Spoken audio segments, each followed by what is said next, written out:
Published, 11:17 Eastern Daylight Saving Time, the 4th of April 2018. Updated, 11:17 Eastern Daylight Saving Time, the 4th of April 2018. Economists say worries about the fragile currency have stopped Nigeria's central bank from cutting rates. Nigeria's central bank held its repo rate at 14% in its first meeting this year on Wednesday after a political standoff between the executive and the Senate prevented a quorum for months. The committee decided unanimously to retain the rate, said Central Bank Governor Godwin Emefiele, who has hinted that a cut later this year was likely. Inflation has been steadily coming down in West Africa's largest economy and dollar reserves are up, opening the door for monetary policy easing, yet there are still concerns about foreign exchange stability. We think that rates will be cut later this year, but they'll wait for inflation to ease a little bit before moving, said John Ashbourne, Africa economist at London-based Capital Economics. Emefiele said in January that he would look at cutting interest rates if inflation, currently well outside the target band of 9% at 14%, was moving closer to single digits. I want to think that between the end of the first and second quarter, we should begin to see easing, Emefiele said in an interview.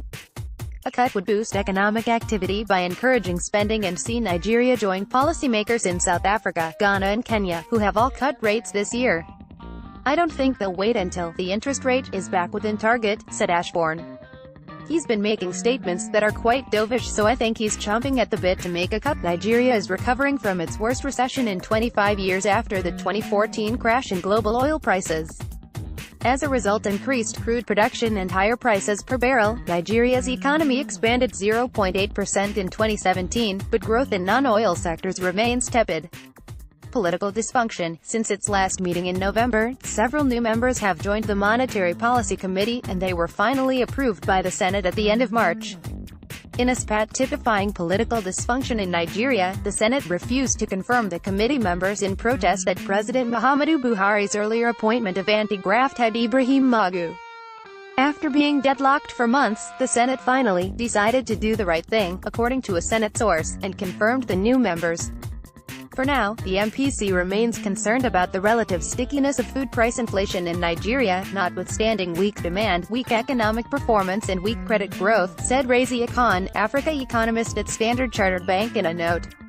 It is clear that maintaining FX stability is paramount. The CBN will not do anything that is perceived to endanger this, Khan said. Nigeria's vulnerable economy is expected to expand by 2.1% in 2018, said the IMF in a March report. Yet in the absence of meaningful economic reform, growth will be driven purely by the higher oil prices, which make the bulk of Nigeria's foreign reserves. We're getting increasingly bullish on the prospects of Nigeria, said Neville Mandamika, Africa analyst at Rand Merchant Bank. But a big caveat to that is it's more of a cyclical recovery rather than structural. The oil price crashed from more than $110 in mid-2014 to below $30 in early 2016. Has since recovered to well above $60. Sorry, we are not currently accepting comments on this article.